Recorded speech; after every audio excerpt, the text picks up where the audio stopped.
যাচ্ছি যে আমাদের সমাজে অনেকে বলছে নিজেকে একবারই। আমার নিজের ওস্তাদ একবারই ছিলেন। যারা হদে ইলমিয়ায় আমার সাথে পড়েছেন তারা ভালো করে জানেন আমার ওস্তাদ একবারই ছিলেন। একবারীরা বলেন তাকলিদ করা যাবে, ওনারা বলেন হাদিসের উপর দক্ষতা অর্জন করো, হাদিসের উপর আমল করো। আছে আমাদের যুব সমাজের মধ্যে কেউ যে 10,000 হাদিসের উপরে নজর দেবে, তাও সাবজেক্ট ওয়াইজ হাদিস দিয়ে নামাজকে বের করে নিয়ে আসবে। আসসালামু আলাইকুম ওয়া রাহমাতুল্লাহি ওয়া বারাকাতুহু। أعوذ بالله السميع العليم من الشيطان اللعين الرجيم. بسم الله الرحمن الرحيم. في كتابه الكريم وهو أصدق القائلين وقوله الحق. فلولا نفر من كل فرقة منهم الطائفة ليتفقهوا في الدين. মুমিনিন کرام, আজকে একটি গুরুত্বপূর্ণ কথা আপনাদের সামনে তুলে ধরতে চাই, কেননা এই ইলমি বিষয়ে আমাদের যুব সমাজের কাছে পুরোপুরি হয়তো স্পষ্ট করা সম্ভব হবে না, কিন্তু যতটুকু সম্ভব ততটুকু স্পষ্ট করা দরকার বলে মনে করছি। আমি আমার ধর্মীয় দায়িত্ব নিয়ে যে কথাগুলো বলতে যাচ্ছি আশা করি মনোযোগ সহকারে শুনবেন এবং বোঝার চেষ্টা করবেন। বিষয়টা হচ্ছে আমাদের সমাজে একটি বিষয় বিরাজমান, সেটা হচ্ছে এখবারিন কারা আর উসুলিন কারা। এই এখবারি ও উসুলি নিয়ে যে তর্কটা আমাদের সমাজে বিরাজমান, এ বিষয়ে কিছু জ্ঞান ভিত্তিক কথা আলোচনা করা দরকার। আমি মনে করি যে এটা আমাদের সকলের গবেষণায় থাকা দরকার। যে আমাদের আইমা আতহার আলাইহিস সালাতু ওয়াস সালামের জীবনী বলতে গেলে 11তম ইমাম যখন দুনিয়া থেকে বিদায় নেন তখন গায়বাতে সগরার সূচনা হয়। গায়বাতে সগরার সময় ইমামের 4 জন খাস নবাব ছিলেন যারা ওনার পক্ষ থেকে মুমিনদের মধ্যে প্রতিনিধিত্ব করতেন। নিশ্চিতভাবে পয়গম্বর ইসলাম সাল্লাল্লাহু আলাইহি ওয়াসাল্লাম এবং আমাদের সকল ইমামরা ছিলেন ইলম।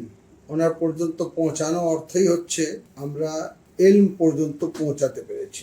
ইলম যেখানে সন্দেহের কোনো অবকাশ নেই, যেখানে বলা যেতে পারে যে 100%। কেননা আমি নিজে ইমামে জাফর সাদেকের কাছ থেকে শুনেছি আমার জন্য হুজ্জাত, আমাকে আমল করতে হবে, আর কারো কোনো কথা শোনা যাবে না, এটা ছিল ইলম।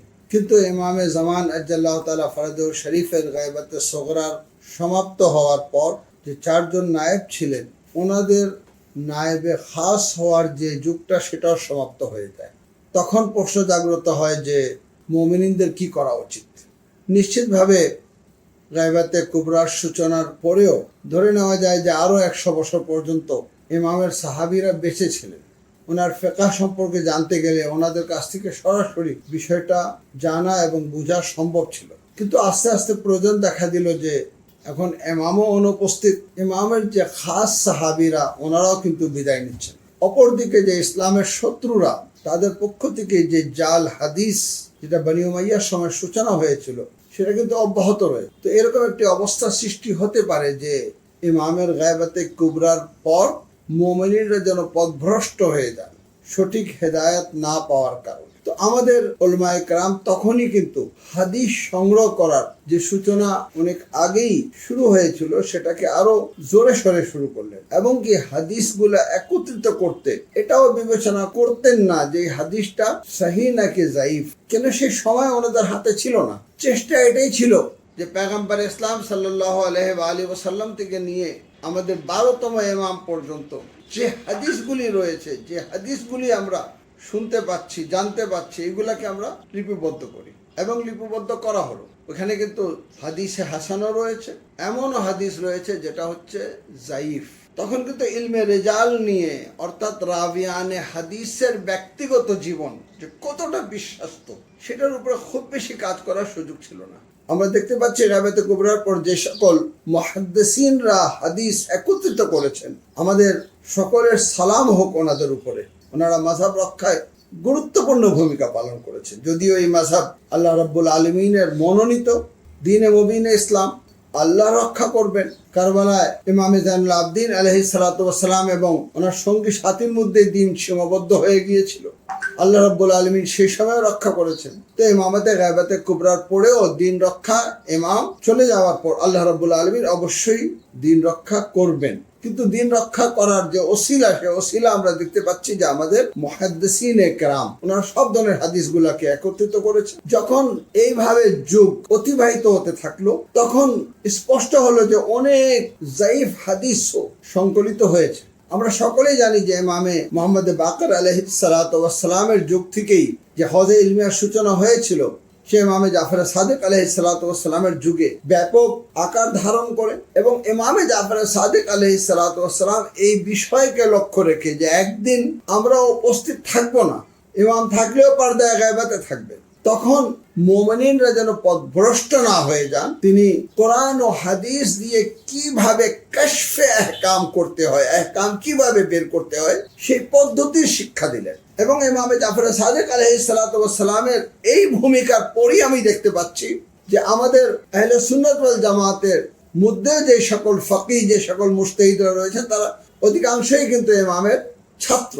তার আগে অনেককে মুজতাহিদ বলা হয়েছে, কিন্তু ওই মুজতাহিদ আসল যে সংজ্ঞা, সে সংজ্ঞায় পড়েন না, দিন পরিবর্তন করেছেন, সেটা নাম ইজতিহাদ দেওয়া হয়েছে। জামালের যুদ্ধকে খাতা ইজতিহাদি বলা হয়েছে, সিফিনের যুদ্ধকে খাতা ইজতিহাদি বলা হয়েছে, এই ধরনের ভুলকে খাতা ইজতিহাদি বলা হয়েছে। সেগুলো কোন রকম আমাদের কাছে গ্রহণযোগ্য নয়, সেগুলো ইজতিহাদ ছিল না। ইজতিহাদ হচ্ছে এটা যে আল্লাহ রাব্বুল আলামিন দুটি জিনিস রেখে গেলেন, দুটি জিনিস আমাদের মাঝে পয়গম্বর ইসলামের মাধ্যমে রেখে দিলেন, সেটা হচ্ছে কোরআন, অপরটি হচ্ছে ইতরাত আহলে বাইত। তো যতক্ষণ পর্যন্ত আইমে আতহার আমাদের সামনে ছিলেন, আমাদের কাছে ইলমের দরজা মুক্ত ছিল, ইমামদের কাছ থেকে আমরা বিষয়টা জেনে নিতেন। ইমামরা ছিলেন মুফাসসিরে কোরআন, ইমামরা কলের মাধ্যমে, ফেলের মাধ্যমে, তাকরীরের মাধ্যমে, অর্থাৎ নিজে যেটা উচ্চারণ করেছে এটাকে আমরা কল বলি, হাদিসে কলি, হাদিসে ফেলি, অর্থাৎ উনি নিজে আমল করে দেখিয়েছেন। তাকরীর, ওনার সম্মুখে কোনো আমল আঞ্জাম দেওয়া হয়েছে। এই তিনটের মাধ্যমে আমরা কিন্তু ইমামদের কাছ থেকে শিক্ষা পেয়েছি। কিন্তু ইমাম সেই সময় ইমামে জাফর সাদিক আলাইহিস সালাতু ওয়াস সালাম এই বিষয়টার প্রতি লক্ষ্য রেখে যে কোরআন ও হাদিস থেকে যেন সঠিকভাবে কাশফে আহকাম করা যায়, তিনি যে শিক্ষা কেন্দ্রের সূচনা করেছিলেন, ইমাম জানতেন যে 12তম ইমামের গায়বাতে কুবরার পর এই বিষয়টা অর্থাৎ ইজতিহাদ খুবই গুরুত্বপূর্ণ হয়ে উঠবে। আমরা দেখতে পাচ্ছি যে ইমামে হাসান আসকারী আলাইহিস সালাতু ওয়াস সালাম তিনিও কিন্তু মুমিনদের উদ্দেশ্যে বলছেন, মান কানা মিনাল ফুকাহায়ে সাইনান লিনাফসিহি হাফিজান লিদীনিহি মুখালিফান লিহাওয়া মুতিআন লিআমরি মাওলা ফালিল আওয়ামি আন ইউকাল্লিদু। ইমাম হাসান আসকারী আলাইহিস সালাতু ওয়াস সালাম মুমিনকে গায়বাতে কুবরায় ফুকাহাদের দিকে রুজু করা এবং তার শর্ত স্পষ্ট করে দিচ্ছেন। কোন ফাকিহ, সংক্ষিপ্ত আলোচনা করতে গিয়ে বিস্তারিত ব্যাখ্যা দেওয়া যায় না এই হাদিসে, কিন্তু এটা স্পষ্ট যে জনগণকে মুতাদায়্যিন ফাকিহের তাকলিদ করার নির্দেশ দিচ্ছেন। ইমামের গায়বাতে কুবরার পর যে হাদিসগুলোর সংকলন হয়েছিল, সেগুলোর মধ্যে যেহেতু জাইফ হাদিসও ছিল, উলামায়ে কেরাম সে জাইফ হাদিস ও হাসান হাদিসকে আলাদা করতেন এবং কোরআনের আয়াতের তাফসীরের দিকে লক্ষ্য রেখে তাদের ইজতিহাদের কাজ অব্যাহত রাখতেন এবং মুমিনরা ওনাদের প্রতি রুজু করতেন, ওনারা মসলার সমাধান করতেন। যত দিন পার হতে থাকে বিষয়টা তখন জটিল হয়ে, অর্থাৎ এমন এক পর্যায়ে চলে যায় যে জাফ হাদিসের উপরেও কিন্তু আমল করা শুরু হয়ে যায়, যে কারণে প্রয়োজন হলো যে ইলমে রিজালের উপরে কাজ করা হোক, অর্থাৎ রাবিয়ানে হাদিস, যার থেকে রিওয়ায়াত বর্ণিত হয়েছে, তিনি কে, তার পরিচয় কি, তিনি কতটা সত্যবাদী। আমরা দেখতে পাচ্ছি যে কারণে ইয়াজদহম, যাকে বলা যায় যে 1001 হিজরি থেকে নিয়ে 1100 হিজরি পর্যন্ত, যেটাকে কারণে ইয়াজদহম বলা যায়, আমাদের আলিমদের মধ্যে একটি ইখতিলাফ সৃষ্টি হয়। অনেকে বলেন ইজতিহাদের কি প্রয়োজন রয়েছে, আমাদের সামনে হাদিস রয়েছে, হাদিসকে নিয়ে আমরা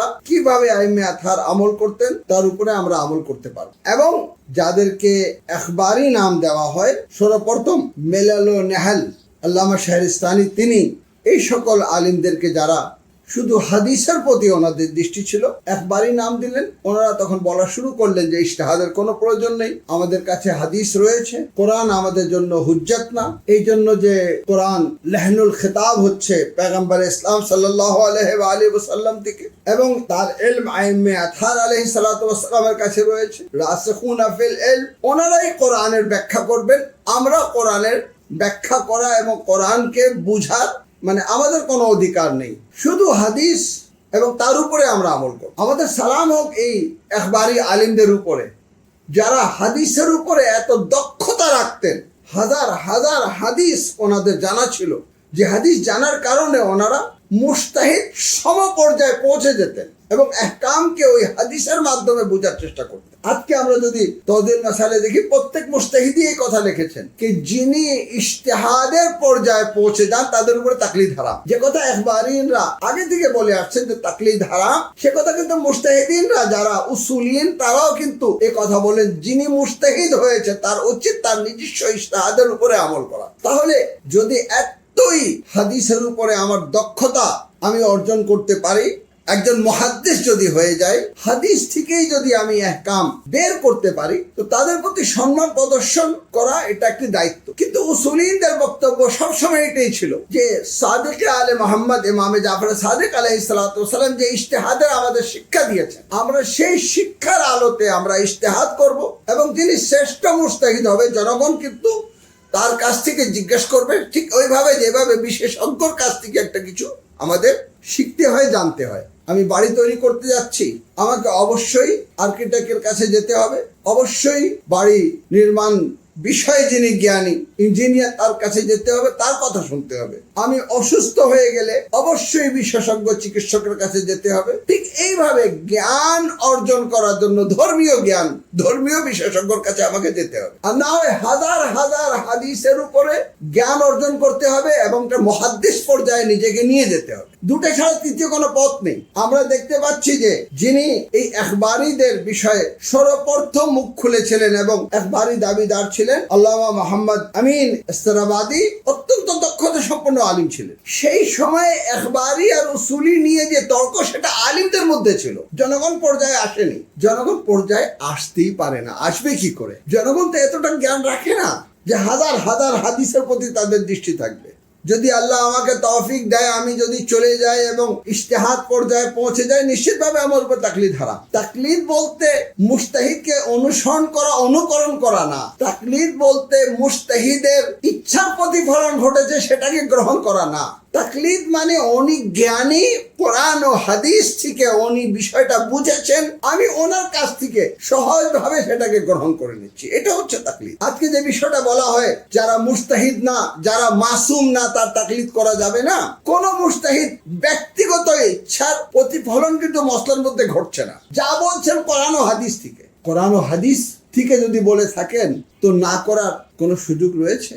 কোথায় আমরা শরিয়তের কোন মসলা আমরা দেখিনি। যদি আমরা দেখেছি যে এখানে আমার মত হচ্ছে এটা, নিশ্চিত থাকেন এখানে দুটি হাদিস রয়েছে, এক হাদিস আর এক হাদিসের মুখোমুখি, তখন মুজতাহিদকে দুই হাদিসকে ব্যাখ্যা করার পর একটি হাদিসের পক্ষে যেতে হয় এবং বলেছেন যে আমার দৃষ্টিতে এটা সঠিক। অর্থাৎ এটা সঠিক বলতে ওই দুই হাদিসের মধ্যে এক হাদিসকে উনি সমর্থন জানান। তাহলে কোন মুজতাহিদ হাদিস ও কোরআনের বাইরে কিন্তু যায় না। যে আজকে আমরা যদি এইভাবে প্রচার করব যে মুজতাহিদের ইচ্ছার প্রতিফলন ঘটেছে, গায়রে মাসুমের তাকলিদ করব কেন? না, মাসুম ইমাম আমাদের রয়েছেন, আমাদের ভালো করে জানা উচিত তাকলিদ একটি বিষয়, বায়াত আরেকটি বিষয়। মাওলা হিসাবে মেনে নেওয়া আলাদা একটি বিষয়, তাকলিদ আরেকটি বিষয়। আমরা যার তাকলিদ করি, যেই মুজতাহিদের, তাকে আমরা মাসুম মনে করি না, তার বায়াত করি না। কিন্তু ইমামের বায়াত করা হয়, যার কাছে নিজের নাফস সুপুর্দ করে দেওয়া হয়েছে, তিনি হচ্ছেন ইমামে মাসুম। সমস্ত গায়রে মাসুমকে মাসুমের বায়াত করতে হবে, যারা মাসুম না তাদেরকে মাসুমের বায়াত করতে হবে। আর যারা মুজতাহিদ তাদের কিন্তু বায়াত করার কোনো সুযোগ নেই।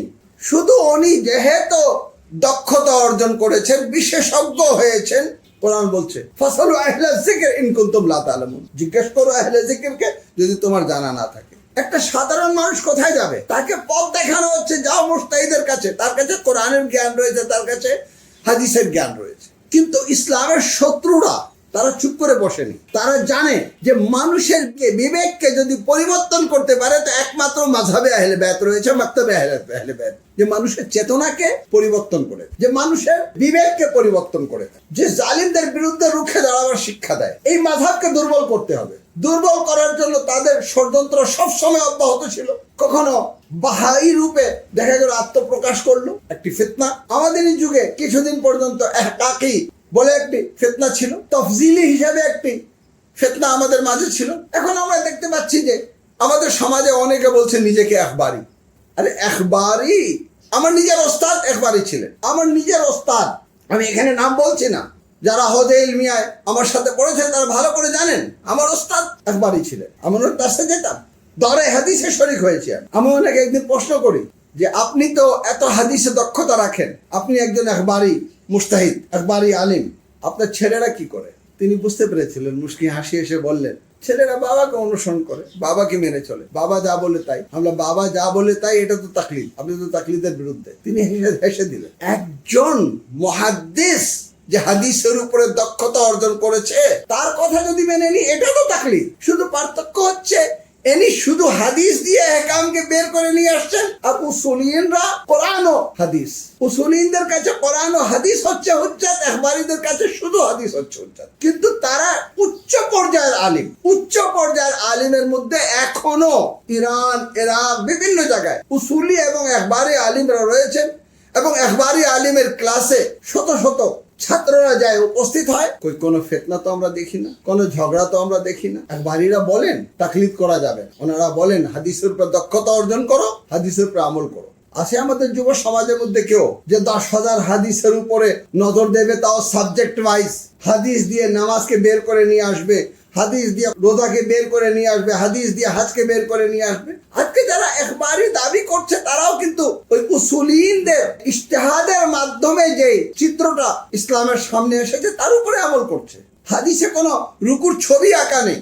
এটাও আমাদের জেনে রাখা দরকার যে সব সময় ইমামদের সিরাতকেও পরিবর্তন করার চেষ্টা করা হয়েছে। যেভাবে আমরা দেখতে পাচ্ছি যে আলী ইবনে আবি তালিব আলাইহিস সালাতু ওয়াস সালামের যুগে তিনি যখন বাসরায় নামাজের জামাত কায়েম করেছিলেন, ইমামতি করেছিলেন, শেখুল মুগীরা আবু হুরায়রা তিনি বলেছিলেন, আজ আমি সেই নামাজ পড়তে পেরেছি যেটা রাসূলের পিছনে পড়েছিল। অর্থাৎ নামাজকে পরিবর্তন করা হলো। আমাদের মুজতাহিদিনরা কোরআন ও হাদিসের মাধ্যমে রাসূল এবং ইমামদের বাস্তব জীবন তুলে ধরে আমাদের সামনে তুলে ধরে। আমাদের তো অবস্থা এরকম যে আমরা সঠিকভাবে কোরআন পড়তে জানি না, সঠিকভাবে আমরা আরবি পড়তে জানি না, সঠিকভাবে আমরা হাদিস পড়তে জানি না। আমি ইব্রাহিম খলিল, আমার কোনো অধিকার নেই আমি বলবো আমি উসুলি রয়েছি, আমি একবারই রয়েছি। না, আমি উসুলি না, আমি একবারই। কেন? আমার সেই যোগ্যতা নেই। আমার অবস্থা হচ্ছে এরকম যে জাহিল আলিম থেকে শিক্ষা নেবে। আমরা শরিয়ত সম্পর্কে জানি না, যারা শরিয়ত সম্পর্কে জানে তাদের থেকে আমরা শিক্ষা নেব, এর নামই হচ্ছে তাকলিদ। এখন যদি প্রশ্ন হয় তাহলে বিভিন্ন মুজতাহিদের একসাথে তাকলিদ করা যায় তো কঠিন হবে, কঠিন হবে। যদি সামান্য একটু মতে পার্থক্য হয়, আর মতের পার্থক্য আমি বলছি একাধিক হাদিস সেখানে রয়েছে, যে কারণে মতের পার্থক্য। আমি স্পষ্ট ভাষায় বলতে চাই, ইসলামের শত্রুরা বুঝে কোন জায়গায় আমাদের হাত দিলে আমরা মাযহাবের ক্ষতি করতে পারি। মাযহাবে হাক্কায়ে আহলে বাইতের সাথে বিভিন্ন ধরনের ষড়যন্ত্র হয়েছে। একবারই উসুলিন যুগ যুগ ধরে একসাথে বসবাস করছেন, একই হজে ইলমিয়ায় পড়ছেন, একই মাদ্রাসায় একবারই শিক্ষকেরা রয়েছেন, উসুলি শিক্ষকেরা রয়েছেন, কিন্তু তারা সর্বোচ্চ পর্যায়ের আলিম। সাধারণ পাবলিকের মধ্যে কিন্তু একবারই উসুলি ছিল না, এবং কেউ কাউকে অপমান করতো না, যেটা আজকে আমরা দেখতে পাচ্ছি। এটা একটা ষড়যন্ত্র, এটা আমাদেরকে ক্ষতিগ্রস্ত করা। আজকে যে জাগরণ তৈরি হয়েছে মাযহাবে আহলে বায়তের প্রতি মানুষের আকর্ষণ, আহলে বায়তে আতহার আলাইহিস সালাতু ওয়াস সালামের পবিত্রতা যে আজকে মানুষের কাছে স্পষ্ট হচ্ছে, এটাকে বাধাগ্রস্ত করার জন্য এই নামগুলো ব্যবহার করা হচ্ছে, এবং আমাদের মধ্যে ইখতিলাফ সৃষ্টি করে, দ্বন্দ্বে লিপ্ত করে আমাদের চেহারাকে বিকৃত করার চেষ্টা করা হচ্ছে। আমাদের সতর্ক থাকা দরকার। যদি একজন দরে হাদিস করে যদি মুহাদ্দিস হয়ে যায়, হাজার হাজার হাদিসের জ্ঞান রাখার কারণে সরাসরি মাসুমিনদের হাদিসের উপরে আমল করে, আলহামদুলিল্লাহ, তাকে একবারই বলা হবে। আর যদি একজন মুজতাহিদ কোরআন ও হাদিস থেকে শরীয়তের মসলা বের করে শরীয়তের একটি রূপ আমাদের সামনে তুলে ধরবে, তাকে উসুলিন বলা হবে। এখন যতদিন আমরা ইমাম থেকে দূরে সরে যাচ্ছি, অর্থাৎ আজকে 1400 বছর, 300 বছরে গায়বাতে কুবরা সমাপ্ত হয়ে গেল। 1400 বছর অর্থাৎ 1100 বছর প্রায় ধরে আমাদের অবস্থা কোথায়? আমরা ইমামের হাদিসগুলো আমাদেরকে খুঁজতে হচ্ছে, রাবিয়ানে হাদিস দেখে দেখে আমাদের খুঁজতে হচ্ছে। এখন আমাদের জন্য কঠিন হয়ে পড়েছে। এমনি একটা ধর্মীয় জ্ঞান দেওয়ার জন্য যদি মাদ্রাসা খোলা হয়, ছাত্রর অভাব, পড়তে আগ্রহী না, ধর্মীয় বই প্রকাশ করা হয়, একটা বই পড়তে ইচ্ছুক না, হাজার হাজার হাদিস পড়ে জ্ঞান অর্জন করে শরীয়তের মসলা বের করে আমল করবে, এটা অবাস্তব। আজকে যারা দাবিদার যে আমরা একবারই, আমি প্রশ্ন করি কতটা জ্ঞান অর্জন করেছেন, কোথায় জ্ঞান অর্জন করেছেন? যাইফ হাদিসকে হাসান থেকে বের করতে হয় কিভাবে আপনার জানা রয়েছে? আমাদের অন্য মাযহাবের মতন না, ওনাদের এখানে সিহাসাতটা হচ্ছে হুজ্জাত, আমাদের এখানে সিহায় আরবা হুজ্জত না। 4টি হাদিসের গ্রন্থ রয়েছে, মুতাবার রয়েছে, কিন্তু তার মধ্যেও যায়িফ রয়েছে। এই জন্য আমাদের মুজতাহিদের অনেক সতর্ক থাকতে হয়। চোখ বন্ধ করে কালা সাদেক বা কালা রাজা আমরা গ্রহণ করি না, বরং গ্রহণ করতে গেলে খুবই গবেষণা করতে হয়। আজকে যদি আমাদের সমাজ থেকে একটা যুবক উঠে দাঁড়ায় বলে আমি একবারই, তুমি একবারই, কিভাবে একবারই ভাই, কিভাবে? কতটা হাদিসের জ্ঞান অর্জন করেছো?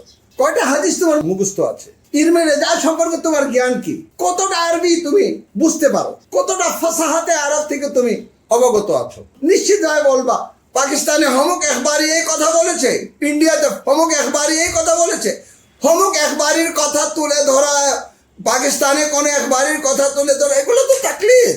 আরেকজনকে তাকলিদ করতেছো তুমি। আমরা এভাবে প্রকাশ্য শত্রুদেরকে সুযোগ না দিই, ইখতিলাফের পরিবেশ তৈরি না করে আমরা সমস্ত মারাজায়ে কেরামকে আমরা সম্মান দিই। এখনো মারাজায়ে কেরামের মধ্যে এমনও আলিম রয়েছেন যিনি মুস্তাহিদ, কিন্তু উনি নিজের তাকলিদ জায়েজ মনে করেন না, বলেন যে না তাকলিদ করা যাবে না। আমার মানুষ অনেকে সম্মান দিচ্ছে, আমরা সম্মান দিচ্ছি। আমার মাযহাবের আলিম, আমার মাকতাবের আলিম, হাজার হাজার হাদিসের জ্ঞান রয়েছে ওনার কাছে। আমি নিজে আয়াতুল্লাহ হারাম পানাহির কাছে দরে হাদিসে শরীক হয়েছি। তিনি আমাকে যখন ইজাজা দিয়েছেন, তার মধ্যে তিনি হাদিসের ইজাজাও দিয়েছেন। কই, আমি তো কুমের মধ্যে আমাদের মুজতাহিদিনদের মধ্যে কেউ একবারই রয়েছেন, কেউ উসুলি রয়েছেন, কোনো ঝগড়া দেখিনি।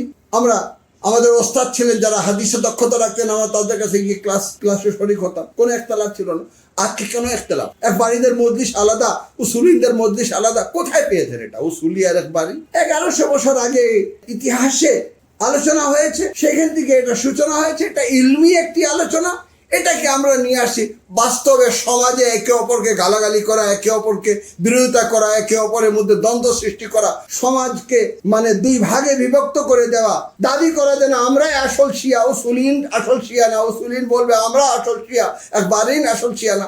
না, আমরা সকলে মুহিব্বে আহলে বাইত, আহলে বাইতে আতহার আলাইহিস সালাতু ওয়াস সালামের অনুসারী। মাসুমের হাতে আমরা আমাদের নাফস তুলে দিয়েছি। মাসুম হচ্ছেন আমাদের নাফসের মালিক। যেই দিন ইমাম জহুর করবেন, সেই দিন তাকলিদ বাতিল হয়ে যাবে। সেই দিন আমাদেরকে ইমাম যাকে নিয়োগ করবেন তার কথা আমাদের শুনতে হবে। কিন্তু ইমামে গায়বাতে কুবরায় কি করা উচিত? ইমামে হাসান আসকারী স্পষ্ট করে দিয়েছেন, মান কানা সাইমান লিনাফসিহি, স্পষ্ট ফুকাহার মধ্যে, ফাকিহদের মধ্যে, সাইমান লিনাফসিহি, নিজের নাফসকে রক্ষা করে, হাফেজাল লিদ্বীনে, দ্বীনের হেফাজত করে, মুখালিফান লিহাওয়া, নাফসের চাহিদার বিরোধিতা করে, মতিআন লিআমরে মাওলা, মাওলার হাদিসকে গ্রহণ করে, মাওলার নির্দেশকে গ্রহণ করে, কোরআনকে মূল্যায়ন করে, কোরআনের নির্দেশকে গ্রহণ করে, তার প্রতি শ্রদ্ধাশীল। এইরকম যদি কোনো ফাকিহ হয়, ইমামে হাসান আসকারী বলছেন ফালিল আওয়ামে আন ইয়াকাল্লিদুহু, জনগণের উচিত তাকলিদ করা। তো আজকে আমরা যারা তাকলিদ করছি, আমাদেরকে তাকলিদ করার নির্দেশ নিজে ইমামে জাফর সাদিক আলাইহিস সালাতু ওয়াস সালাম দিয়েছেন।